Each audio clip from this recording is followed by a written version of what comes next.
Hoy vamos a estudiar la lección número 9 de nuestro manual en la página 107. El título es Sardis, la iglesia de la Reforma. Antes de hacer un corto repaso y entrar a la lección, queremos pedir que Dios bendiga nuestro estudio. Así que les invito a inclinar sus rostros para orar. Padre Celestial, gracias te damos por este hermoso día que nos has concedido. Gracias por el privilegio de ser hijos e hijas tuyos. Gracias porque pertenecemos a tu iglesia, la iglesia que has llamado a proclamar la verdad para este tiempo. Pedimos, Señor, al abrir tu palabra, que nos des mentes claras, corazones dispuestos para recibir la palabra, que también nos fortalezcas y nos capacites para proclamarla. Gracias te damos por la promesa de tu presencia. Reclamamos esa promesa en el nombre que es sobre todo nombre, el nombre de Jesús. Amén. Bien, hoy vamos a estudiar en cuanto a la quinta iglesia de Apocalipsis 2 y 3. Ya hemos estudiado en cuanto a la iglesia de Éfeso, la iglesia apostólica. Vimos que la iglesia apostólica trabajó muy duro. Como resultado entraron miles y miles de personas a la iglesia, abandonaron el paganismo y se unieron a la iglesia cristiana. Satanás no le gustó y por lo tanto en la segunda iglesia, la iglesia de Esmirna, Satanás levantó una persecución mordaz en contra de la iglesia, con el fin de desarraigarla y destruirla por la persecución. Pero mientras más persiguió a la iglesia, más creció la iglesia. Así que Satanás decidió cambiar su plan. Esto nos trae a la tercera iglesia, la iglesia de Pérgamo. Es cuando la iglesia se unió con el poder civil y permitió que muchas prácticas paganas, muchas tradiciones humanas penetraran en la iglesia. Y esto preparó el camino para la apostasía de la cuarta iglesia, la iglesia de Tiatira. Y nos dimos cuenta en nuestros dos estudios sobre Tiatira que esa iglesia tiene dos etapas. La primera etapa fue durante los 1260 años de supremacía papal.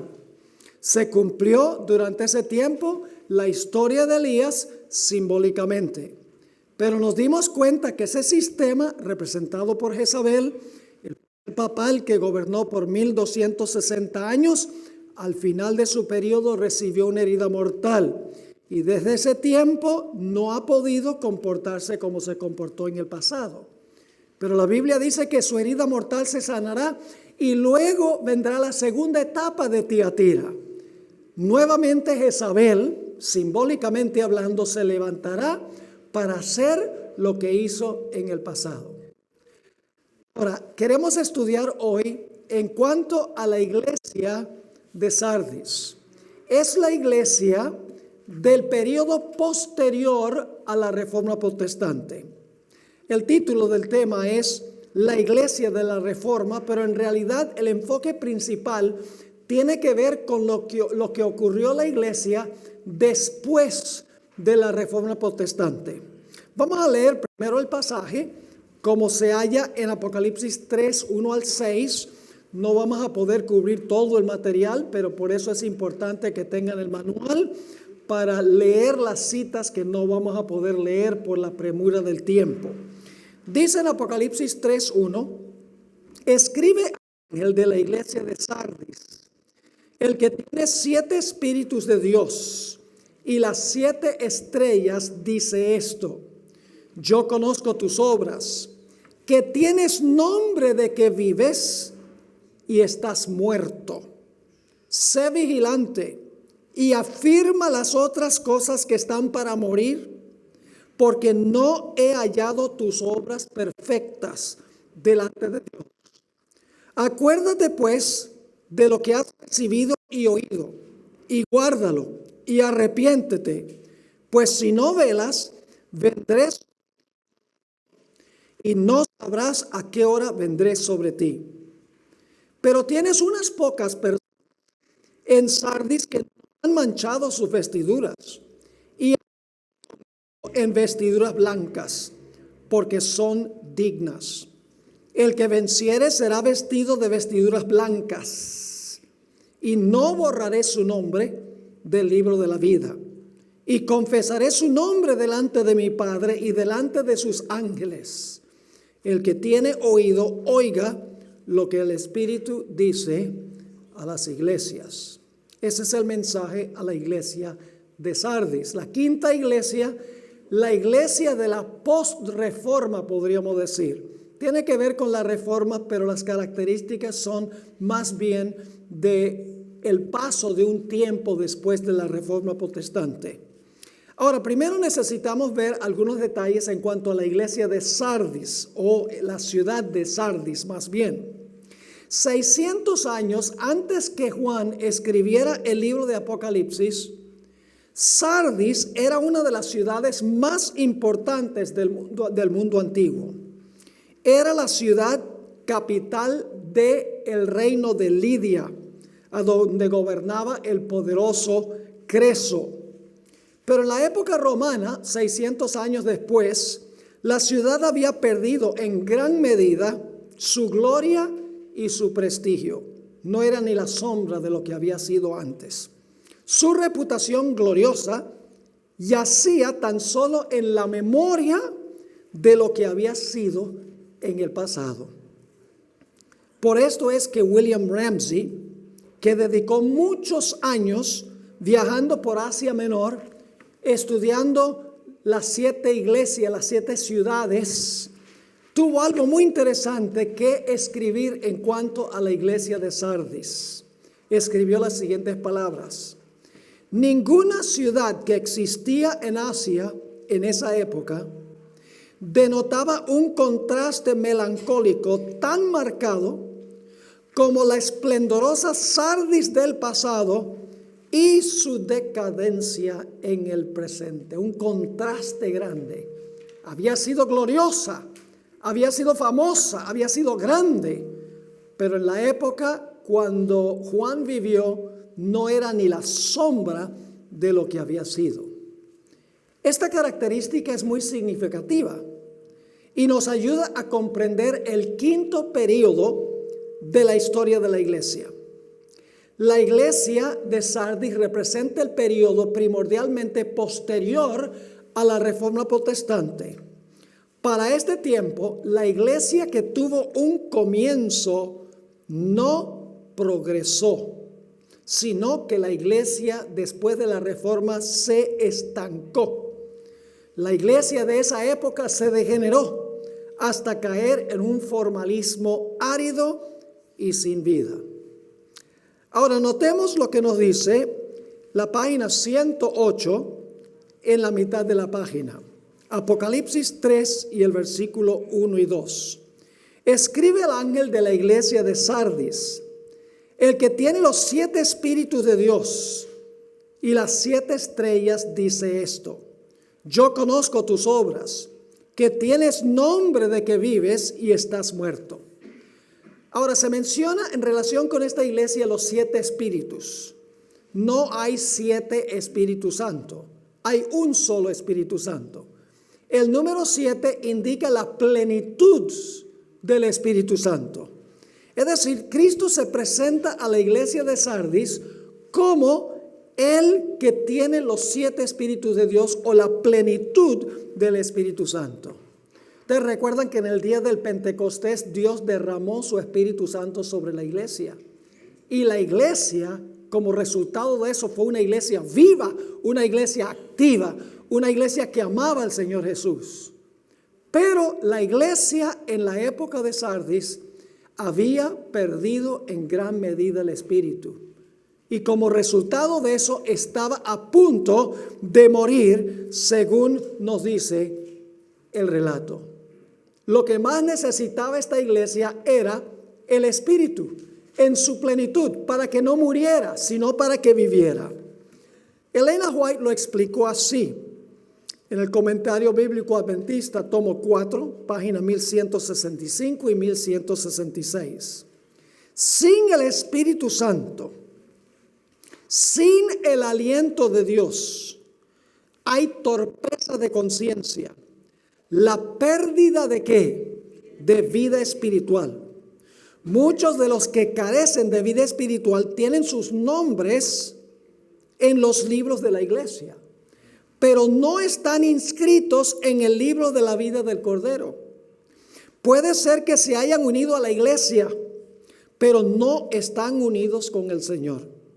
Puede ser que sean diligentes en el desempeño de ciertos deberes. Puede ser que aparezca que están activos en la iglesia, en otras palabras. Y puede ser aún que algunos los consideren hombres vivos. Pero hay muchos entre ellos que tienen un nombre de que vives y estás muerto. Así que la sierva de Dios explica que la iglesia de Sardis había perdido el espíritu. Por eso Jesús se presenta como el que tiene los 7 espíritus, porque quería infundirle a la iglesia en esa época la vida del Espíritu Santo. Ahora vamos a notar algo sobre el nombre de la iglesia, el nombre Sardis. Mientras que la versión Reina Valera del año 1960 escribe de la siguiente manera: tienes nombre de que vives y estás muerto. La Nueva Versión Internacional, que es una versión más reciente, traduce: tienes fama de estar vivo, pero en realidad estás muerto. Al igual que la ciudad de Sardis, la iglesia tenía fama o una reputación de estar viva, pero en realidad estaba en cama de mortandad. Tenemos un paralelo en Génesis 11:4, donde se describe los constructores de la Torre de Babel. Ellos dijeron: construyamos una ciudad y una torre y hagámonos un nombre. ¿Qué significa eso? Hagámonos un nombre. Sencillamente significa hagámonos ¿qué? Hagámonos famosos. Es decir, la iglesia de Sardis tenía un pasado glorioso, tenía fama de que estaba viva, un nombre de que estaba viva, pero en realidad la iglesia estaba a punto de morir. El mensaje a la iglesia de Sardis, en un sentido amplio, se aplica a la iglesia de hoy también. Noten esta cita del Espíritu de Profecía, Comentario Bíblico Adventista, tomo 7, página 958. Después que la hermana White cita Apocalipsis 3 y el versículo 1, que nos demuestra que está hablando de la iglesia de Sardis, ella comenta lo siguiente: Dios amonesta a esta iglesia a que haga un ¿qué? Un cambio. Tenía nombre de que estaban vivos, pero sus obras carecían del amor de Jesús. Oh, ¿cuántos han caído porque confiaron en una ¿qué? Profesión de la salvación? ¿Cuántos están perdidos en su esfuerzo por mantener un ¿qué? Un nombre. Si uno tiene la reputación de ser un evangelista de éxito, un predicador talentoso, un hombre de oración, un hombre de fe, un hombre con devoción especial, existe el verdadero peligro de que su fe naufrague cuando Dios permita que vengan pruebas pequeñas. A menudo su gran esfuerzo será mantener su reputación. La iglesia de Sardis parecía reputablemente ser una iglesia viva, una iglesia activa, pero en realidad tenía solo una profesión del cristianismo y no una conexión viva con Cristo Jesús. La hermana White nos advirtió también en cuanto al mismo peligro para la iglesia de hoy. En la siguiente cita que encontramos al pie de la página 109, en el libro Testimonies for the Church, Testimonios para la Iglesia, tomo 5, página 172, ella escribió lo siguiente: la accesión, que significa la entrada, de miembros cuyos corazones no han sido renovados y cuyas vidas no han sido reformadas, es una fuente de debilidad para la iglesia. ¿Qué dice ella? Personas que entran a la iglesia que no han sido renovadas y cuyas vidas no han sido reformadas, ¿es una fuente de qué? De debilidad para la iglesia. A menudo se ignora este hecho. Algunos ministros e iglesias están tan deseosos, escuchen bien, de asegurarse un aumento de los ¿qué? de los números que no presentan un testimonio fiel en contra de hábitos y prácticas que no son cristianos. No se les enseña a los que aceptan la verdad que no pueden con seguridad ser cristianos de nombre, mientras que son mundanos en su conducta. Hasta aquí han sido súbditos de Satanás y desde ahora deben ser sujetos de Cristo. La vida debe dar testimonio del cambio de líderes. Y luego dice, la opinión pública favorece una ¿qué? Una profesión del cristianismo. Se requiere poca abnegación y sacrificio a fin de dar una apariencia de la piedad, como la iglesia de Sardis, y tener el nombre anotado ¿dónde? En los libros de la iglesia. Así es que muchos se unen a la iglesia sin primero unirse a Cristo. En esto Satanás triunfa. Tales conversos son sus agentes más eficaces.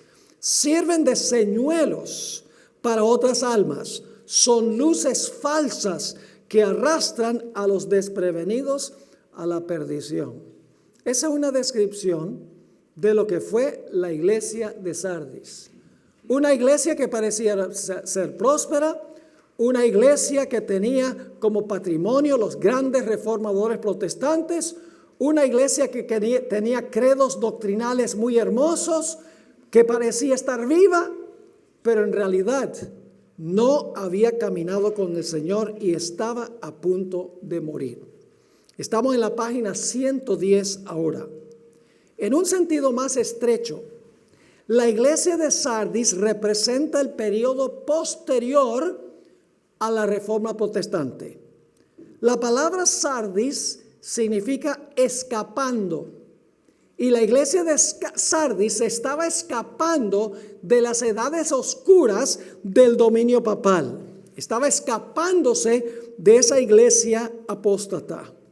Los reformadores, como Lutero, Calvino, Zwinglio, le infundieron vida a la iglesia que estaba en proceso de corroerse. Pero luego el protestantismo prosiguió el mismo camino y empezó a morir. Cuando los grandes reformadores murieron, la iglesia parecía estar viva. Había gran énfasis en tener ortodoxia doctrinal, los rituales correctos, pero sin la vida que imparte el Espíritu Santo. Los grandes credos de las iglesias protestantes surgieron de la Reforma durante este periodo. Pero la iglesia estaba moribunda por depender de una religión intelectual que se basaba en los credos, más bien que en una relación viva con el Señor Jesucristo. La iglesia de Sardis, en otras palabras, no completó la Reforma Protestante. Se estancó, empezó a retroceder. Las iglesias protestantes se petrificaron y se conformaron con lo que habían enseñado Lutero, Calvino, Zwinglio y otros, y no progresaron ni avanzaron en su conocimiento de la verdad. Quiero leerles una cita de un teólogo de la época, Samuel Turner, quien escribió lo siguiente en cuanto a la iglesia de Sardis. Los reformadores comenzaron bien. Por reformadores quiere decir personas como Lutero, Calvino, Zwinglio, los grandes reformadores. Comenzaron bien, pero muchos de sus sucesores, es decir, los que vinieron después, no eran tan consagrados como ellos. Y sus obras no eran perfectas ante Dios. Fíjense que está comentando sobre Sardis. Tenían un nombre de que vivían, pero estaban muertos. Y la piedad vital que surgió de las grandes doctrinas de los reformadores se degeneró gradualmente hasta alcanzar un formalismo sin vida.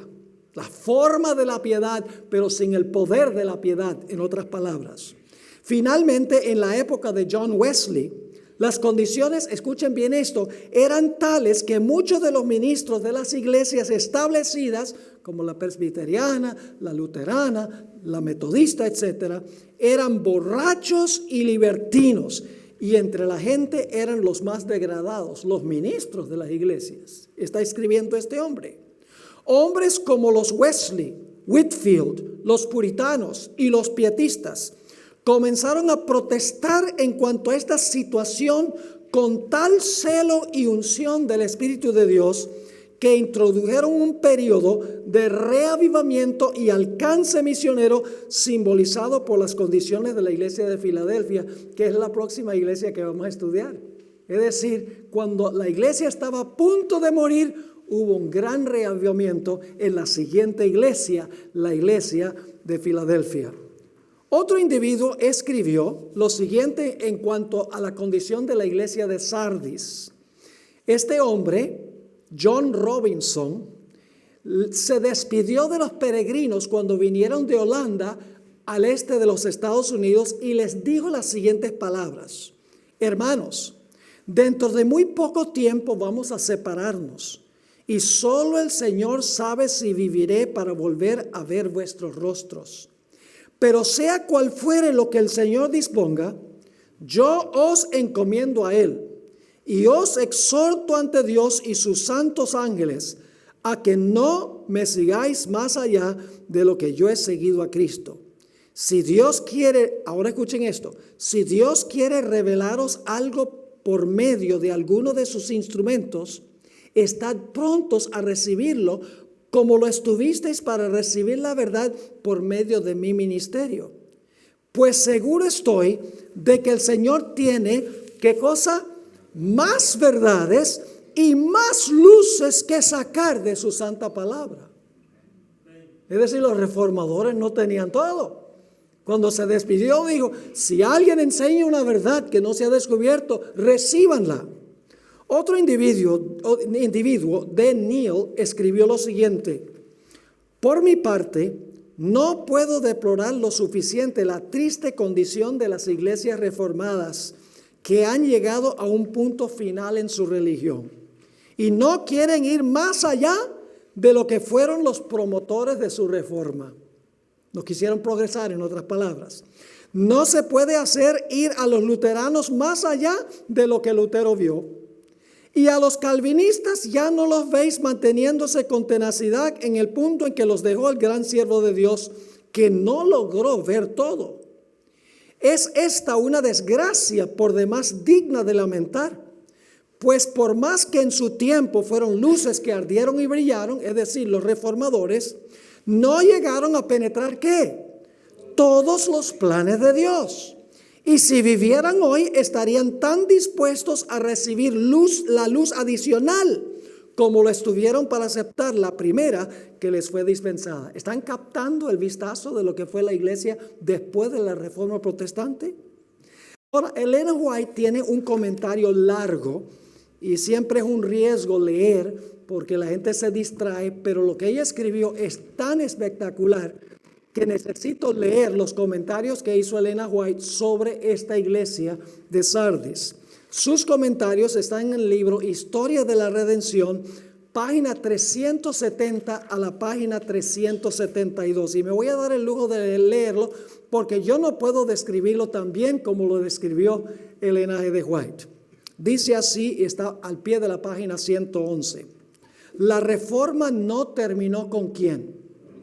¿Lutero guardaba el sábado? ¿Lutero entendía en cuanto al juicio investigador? ¿Lutero creía que los muertos nada saben? ¿Lutero creía que no se debe beber alcohol? No, Lutero le gustaba su cerveza.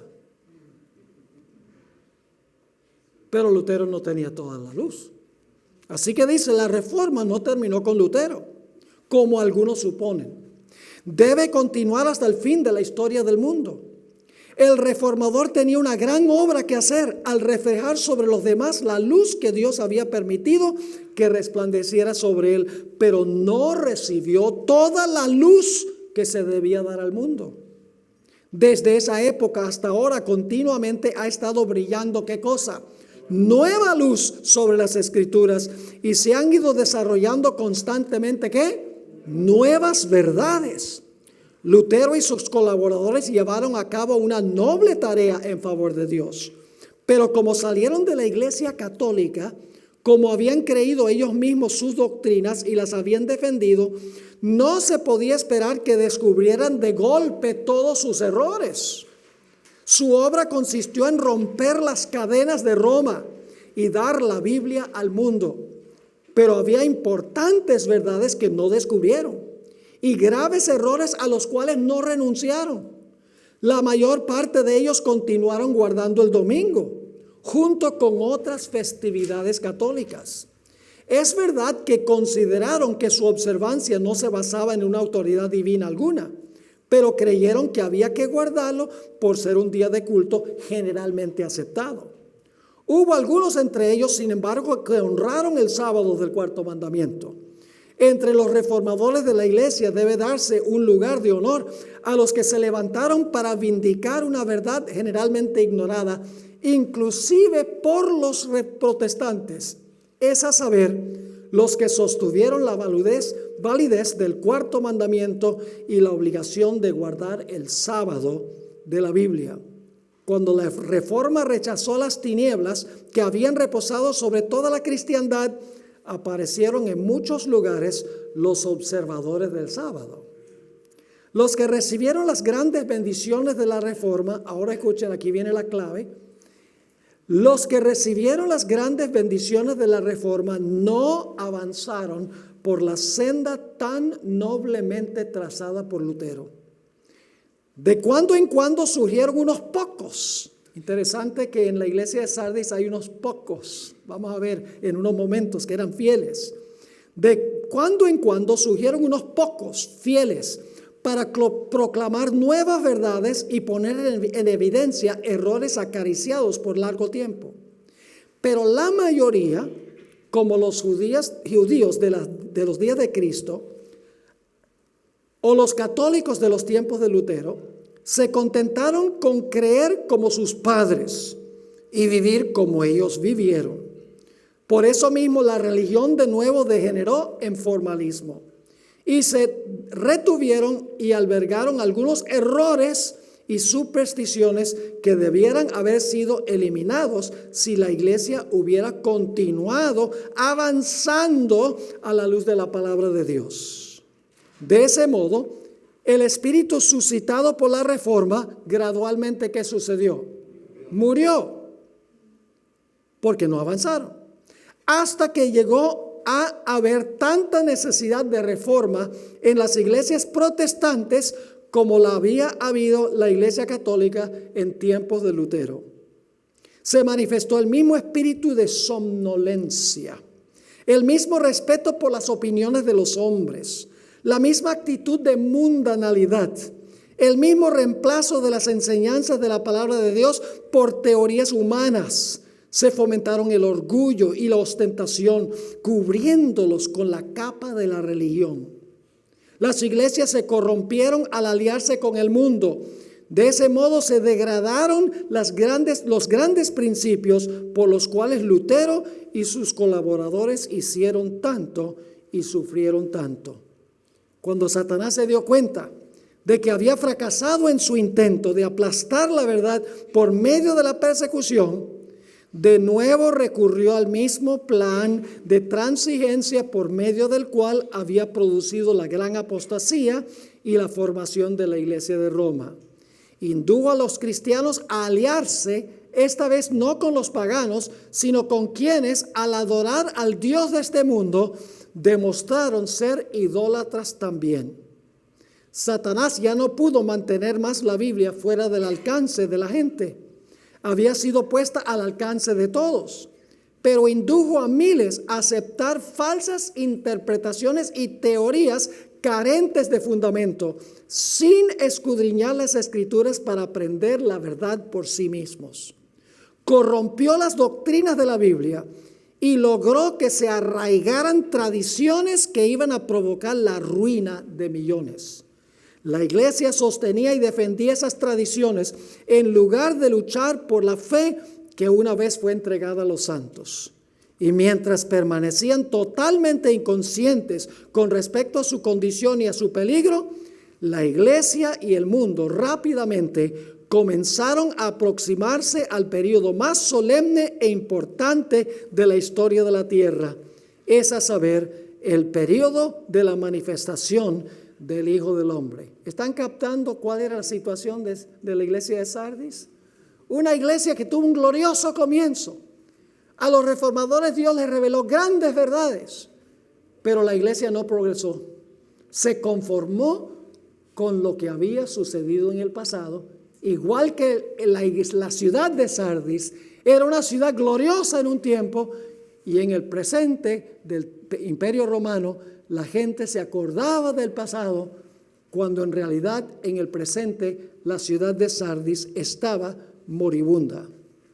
Elena White comentó sobre la condición de la iglesia durante el periodo del gran terremoto de Lisboa, 1755, el oscurecimiento del sol y la luna en 1755 y 1780. Fíjense lo que describió la hermana White de la condición de la iglesia en esta época de la post-reforma. Conflicto de los siglos, página 310. La condición en que se hallaría en ese tiempo la iglesia está descrita en las palabras del Salvador en el Apocalipsis. Tienes nombre que vives y estás muerto. Y a los que no quieren dejar su indolente descuido, se les dirige el solemne aviso: si no velares, vendré a ti como ladrón y no sabrás en qué hora vendré a ti. Fíjese que la hermana White aplica el mensaje de Sardis a la época de 1755-1780, que es la época de la posreforma. Es muy interesante el momento en que la hermana White ubica esta iglesia de Sardis. La mayor parte del mensaje de la iglesia de Sardis se aplica al final del periodo, más bien que al comienzo del periodo de la iglesia de Sardis. Así como Éfeso, Sardis comenzó bien, pero perdió su celo. Sardis estuvo vivo en sus comienzos, pero estaba a punto de morir. Ahora, ¿qué les recomendó Jesús a los miembros de la iglesia de Sardis? Los que vivían en la época de la posreforma. ¿Cuál fue la recomendación? Apocalipsis 3 y el versículo 2. Sé vigilante y afirma las cosas que quedan. Es decir, vigila, afirma las cosas que quedan. ¿Y están qué? Están para morir, porque no he hallado tus obras, ¿qué? Tus obras perfectas delante de Dios. Ahora, notemos algunas cosas en cuanto a esto, muy interesante. Afirma las cosas que quedan, es decir, las cosas que recibieron de los reformadores, afírmenlas, guárdenlas, y estas cosas están por morir, por eso afírmenlas.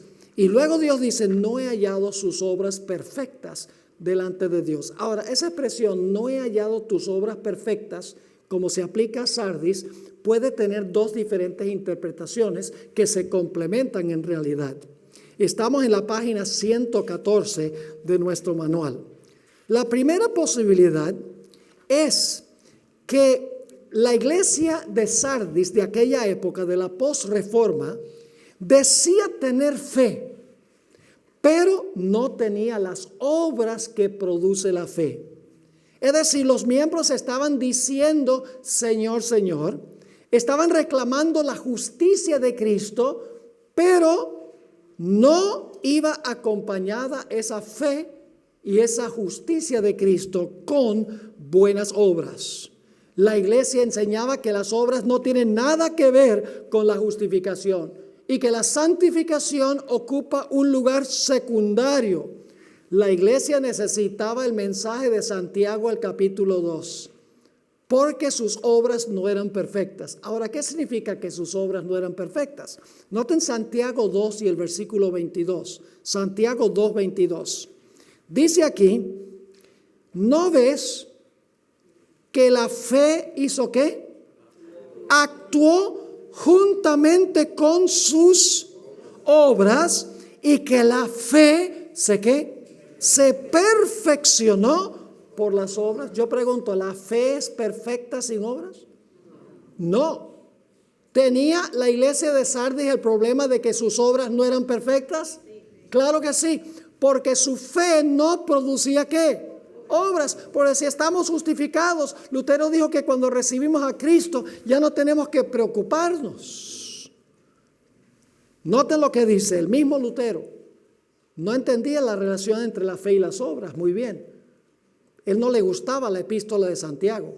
Él le decía la epístola de paja. Y nunca escribió un comentario, Lutero, sobre el libro de Santiago. Escribió un comentario sobre todos los libros de la Biblia, menos Apocalipsis y Santiago, Martín Lutero. Porque en Santiago dice que Abraham fue justificado por obras y que Rahab fue justificada por obras. Decía, no, Pablo dice que somos justificados por fe. Pero lo que está sucediendo aquí es que Pablo dice que el hombre es justificado por la fe y Santiago dice por una fe que obra. Y una fe que no tiene obras, las obras no son completas, como dice aquí. Nota lo que dice Santiago 2:26. Porque como el cuerpo sin el espíritu está muerto, así también, ¿qué cosa? La fe sin obras está ¿qué? Muerta. Sardis estaba a punto de ¿qué?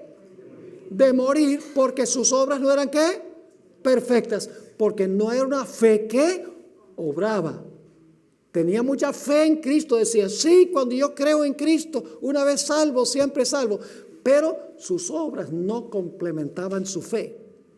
La segunda forma de entender esto, que sus obras no eran perfectas ante Dios, es que la palabra que se usa allí para perfectas en el mensaje a Sardis es la palabra griega teleio, que significa cumplir. No es teleio, perdón, esa es la palabra en Santiago, es la palabra pleroma.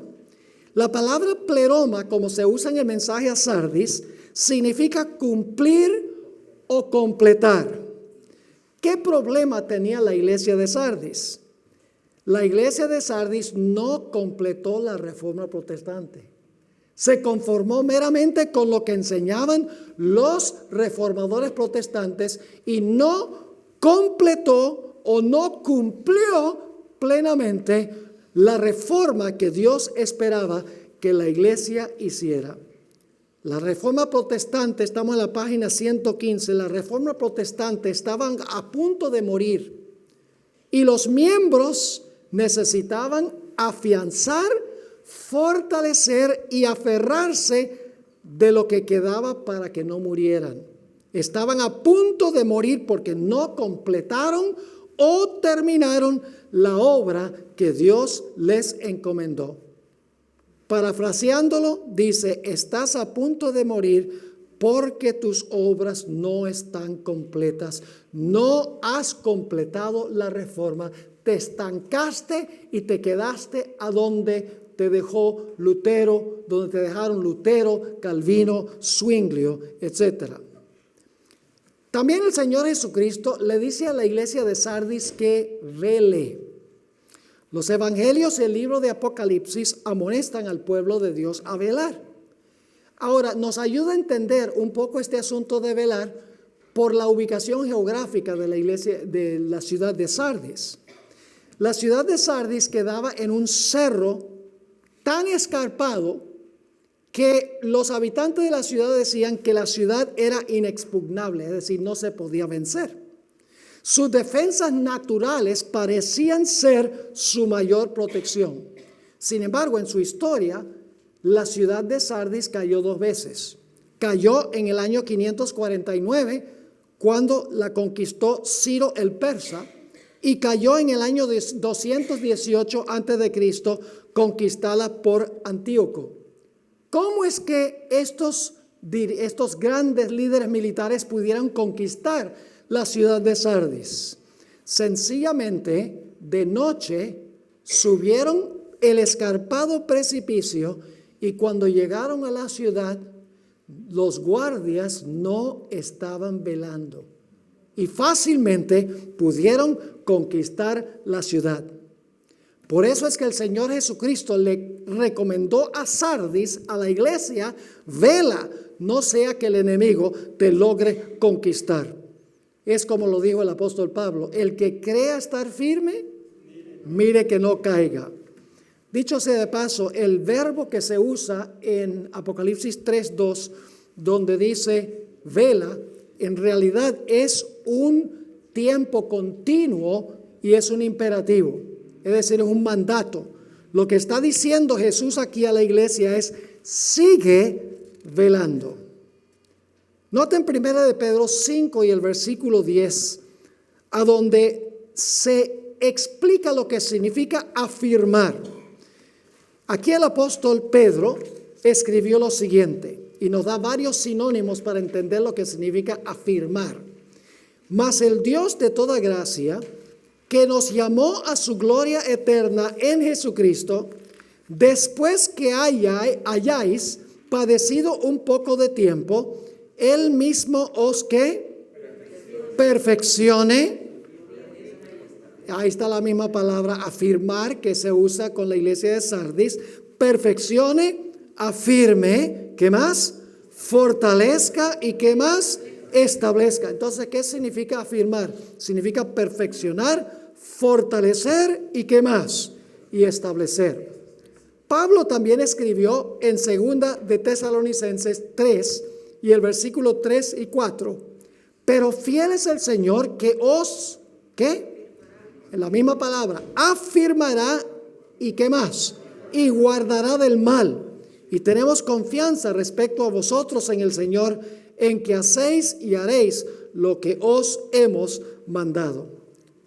La iglesia de Sardis rehusó vivir de acuerdo con la luz antigua y por lo tanto rechazó la nueva luz que le fue concedida. Vamos a leer esta cita del Espíritu Profecía, Comentario Bíblico Adventista, tomo 7, página 958. Aquí Elena White describe la iglesia literal de Sardis, pero también describe la condición espiritual de la iglesia en el quinto período de la historia de la iglesia. Escribió lo siguiente: en Sardis muchos se habían convertido por medio de la predicación de los apóstoles. Habían recibido la verdad como una luz brillante y resplandeciente. Sin embargo, algunos habían olvidado la manera maravillosa en que habían recibido la verdad. Y Jesús vio que era necesario enviar un reproche. Uno tras otro de los portaestandartes habían caído, es decir, como los reformadores protestantes que comenzaron el movimiento. Bien, dice nuevamente aquí, sin embargo, algunos habían olvidado la manera maravillosa en que habían recibido la verdad. Y Jesús vio que era necesario enviar un reproche. Uno tras otro de los portaestandartes habían caído. Y algunos miembros estaban cansados de oír las verdades que se repetían con frecuencia. Deseaban una nueva fase de doctrina, más placentera para muchas mentes. Pensaban que se necesitaba un cambio maravilloso y en su ceguera espiritual no se dieron cuenta que sus sofisterías desarraigarían todas las experiencias del pasado. Sin embargo, el Señor Jesús podía ver el fin desde el principio. Por medio de Juan les envió la advertencia: acuérdate pues de lo que has recibido y oído, y guárdalo, y arrepiéntete, pues si no velas, ¿qué va a pasar? Si no velas, vendré sobre ti como ladrón, y no sabrás a qué hora vendré sobre ti. Ahora, noten 4 conceptos que comparte Jesús con la iglesia en este periodo. En primer lugar, les dice: acuérdate de los reformadores, de lo que recibiste. Luego dice que guárdalo. Luego dice arrepiéntete. Y entonces dice ¿qué cosa? Vela. Ahora, ¿qué significa guárdalo? Es un imperativo de tiempo continuo. Es decir, Jesús está diciendo, sigue guardando lo que has recibido. Yo pregunto a la iglesia de Sardis, ¿de quiénes recibió lo que había recibido? De los reformadores protestantes, ¿verdad que sí? Y Jesús le está diciendo a esta iglesia, le está diciendo, miren, sigan guardando lo que ustedes recibieron de los fundadores de la Reforma Protestante. Ahora, ¿qué significa velar? Quiero que vayamos a Marcos 13, 33 al 37. Es un pasaje muy interesante. Luego les voy a leer una cita muy significativa del espíritu de profecía. Marcos 13, 33 al 37. Ahora vamos a hablar de lo que significa velar. Hemos hablado de afianzar, hemos hablado sobre guardar, ahora queremos hablar sobre velar. Dice allí en Marcos 13, 33, mirad, velad y orad, porque no sabéis cuándo será el tiempo. Es como el hombre que, yéndose lejos, dejó su casa y dio autoridad a sus siervos y a cada uno su obra, y al portero mandó que velase. ¿A qué le mandó que hiciera? Velase, lo mismo que se le dio a la iglesia de Sardis. Velad pues, otra vez la misma palabra, porque no sabéis cuándo vendrá el Señor de la casa, si al anochecer, o a la medianoche, o al canto del gallo, o a la mañana, para que cuando venga de repente no os halle durmiendo. Y lo que a vosotros digo, a todos les digo, velad. Ahora yo pregunto, ¿a qué tiempo se aplica esto cuando Jesús dice, vela porque no sabrás la hora en que vendrá tu Señor? Casi todos los adventistas que yo he oído mencionar estos versículos dicen que eso se refiere a la segunda venida de Jesús, pero no se refiere a la segunda venida de Jesús. Se refiere al momento cuando se cierra la puerta de la gracia. Permítame leerles esta interesante cita del espíritu de profecía, muy interesante. Se encuentra, ustedes la tienen aquí en el manual, está en la página 117, es una cita larga pero muy significativa. Jesús nos ha advertido, velad pues, porque no sabéis cuándo el Señor de la casa vendrá, si a la tarde o a la medianoche o al canto del gallo o a la mañana, porque cuando viniere de repente no os halle durmiendo. Y las cosas que a vosotros os digo, a todos les digo, velad. Yo pregunto, ¿son los mismos versículos que acabamos de leer de Marcos, sí o no? Ahora ella va a comentar sobre esos versículos. Estamos esperando y velando por el regreso del Señor, quien traerá la mañana, no sea que viniendo de repente nos halle ¿qué? Durmiendo. Ahora fíjense el comentario. ¿A qué tiempo se refiere esto? Es decir, ¿a qué tiempo se refiere la venida del Maestro? Dice ella, no a la revelación de Cristo en las nubes del cielo para hallar a un pueblo dormido. No, sino a su regreso de su ministración en el lugar santísimo del santuario celestial, cuando se quite sus vestiduras sacerdotales y se vista con sus vestiduras de venganza. Y cuando dicte el mandato, el que es injusto sea injusto todavía, el que es sucio ensúciese todavía, el que es justo sea justo todavía, y el que es santo sea santo todavía. ¿Qué momento es ese? ¿Es la segunda venida ese momento? No, ¿cuándo es? Cuando se cierra la puerta de la gracia. Eso es cuando el Señor vendrá. Ahora, ustedes dicen, ¿y cómo dice pastor que ese es el momento cuando el Señor vendrá? En un momento lo voy a explicar. Sigue escribiendo la sierva del Señor. Cuando Jesús deje de interceder por el hombre, los casos de todos quedan para siempre ¿qué? Decididos. Este es el tiempo en que ajusta las cuentas con sus siervos. Ahora noten las palabras claves. Para aquellos que han ¿qué? No rechazado, para aquellos que han descuidado la preparación de la pureza y la santidad, la cual los capacita para esperar al Señor y darle la bienvenida, el sol se pone en ocaso. Wow. Y tinieblas para nunca levantarse más. Se cierra la gracia. Cesan las intercesiones de Cristo en el cielo. Este momento sobrecoge a todos repentinamente. Y aquellos que han, aquí está la palabra otra vez, ¿cuál es? No rechazado. Aquellos que han descuidado la purificación de sus almas por medio de la obediencia a la verdad, se hallarán durmiendo. ¿Cuál es la siguiente palabra? Se cansaron de esperar y velar. Se volvieron ¿cómo?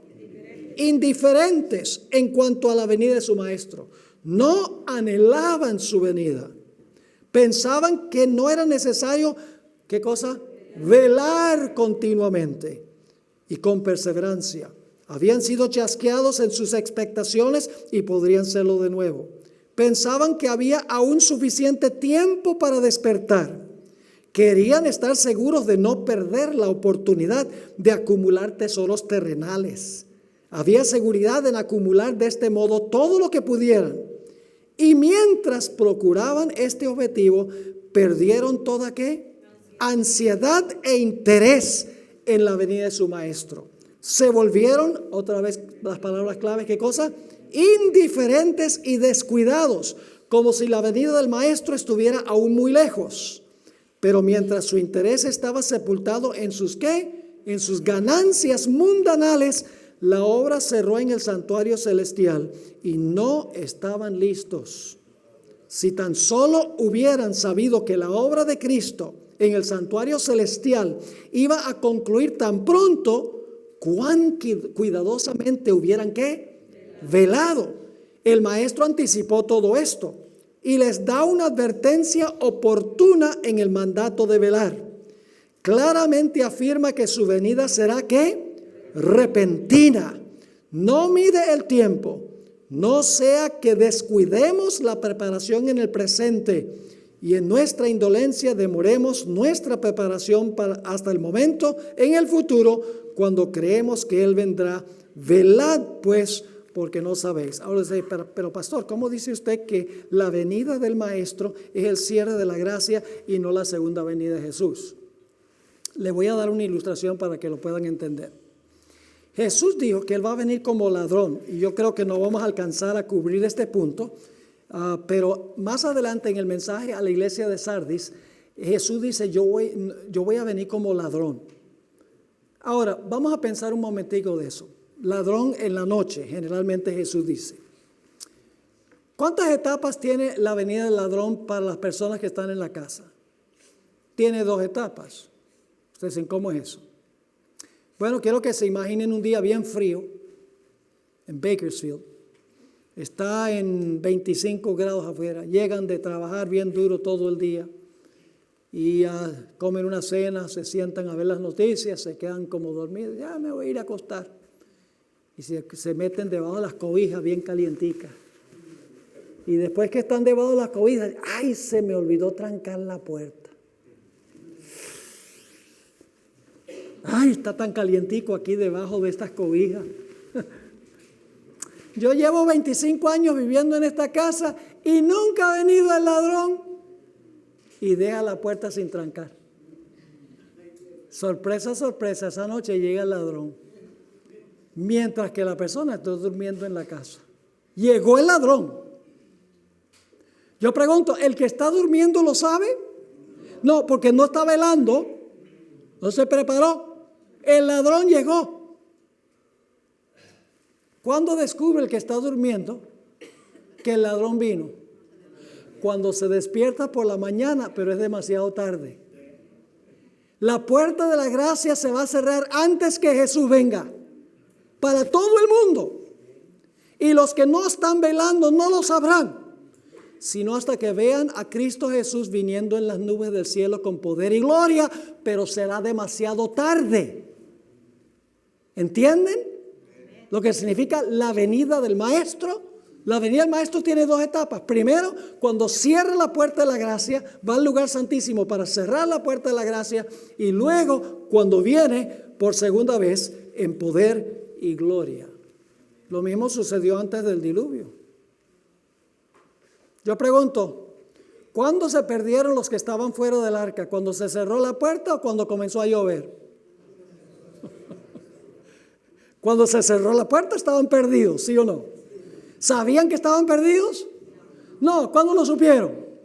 7 días después, cuando comenzó a llover. ¿Ahora sí están entendiendo el asunto de la llegada? Cristo le dice a Sardis, vela. Y ya saben algo interesante. Si yo llegase a morir esta noche, ya mi puerta de gracia se cerró. Aunque yo no llegué al cierre de la gracia para el mundo, porque va a haber un cierre de gracia para todas las personas en el mundo, estando vivos, aunque yo no llegara a ese tiempo, si yo llegase a morir hoy, mi puerta se cerró, mi caso está decidido. Por eso Jesús le dice a Sardis, acuérdate de lo que recibiste y guárdalo, pero avanza y progresa, una fe que produce obras, completa la reforma y vela, porque si no, yo voy a venir a ti como ladrón, ya sea individualmente o cuando se cierre la puerta.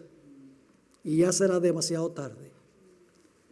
Pero en Sardis había un remanente fiel. ¿Se ha notado que en todas las iglesias hay un remanente fiel? En las iglesias que hemos estudiado. Nota lo que dice Apocalipsis 3, 3 y 4. Pero tienes unas pocas personas en Sardis que no han ¿qué? Manchado sus vestiduras. ¿Y cuál es la promesa? Y andarán conmigo ¿qué? En vestiduras blancas, porque son dignas. Ahora hablemos de las vestiduras blancas. El tiempo se va tan rápido. Me gustaría dedicar mucho tiempo a cada uno de estos detalles, pero no podemos. Yo pregunto, ¿podemos nosotros ahora tener las vestiduras blancas de la justicia de Cristo? ¿Podemos tener esas vestiduras ahora? Sí, pero son espirituales, no son literales. Pero si nosotros tenemos la justicia de Cristo, la vestidura espiritual, hoy, yo pregunto, ¿Jesús nos va a dar una vestidura blanca literal en el futuro? Sí. Por eso Jesús dice, hay algunos en Sardis que no han manchado sus vestiduras, es decir, tenían las vestiduras, pero no eran literales sino espirituales. Y luego Jesús promete, dice, andarán conmigo en vestiduras blancas porque son dignos. Ahora, ¿cuál es el manto espiritual? Palabra de vida del Gran Maestro, página 253. Por su perfecta obediencia ha hecho posible que cada ser humano obedezca los mandamientos de Dios. Cuando nos sometemos a Cristo, el corazón se une con su corazón, la voluntad se fusiona con su voluntad, la mente llega a ser una con su mente, los pensamientos se sujetan a Él, vivimos su vida. Esto es lo que significa estar vestidos con el manto de su justicia.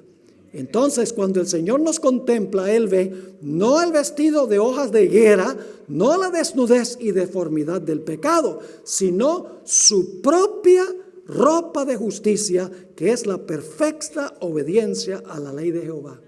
Y Dios le promete a esta iglesia también que no borrará su nombre del libro de la vida, y le promete también que le dará vestiduras blancas de luz como tenían Adán y Eva antes de su transgresión.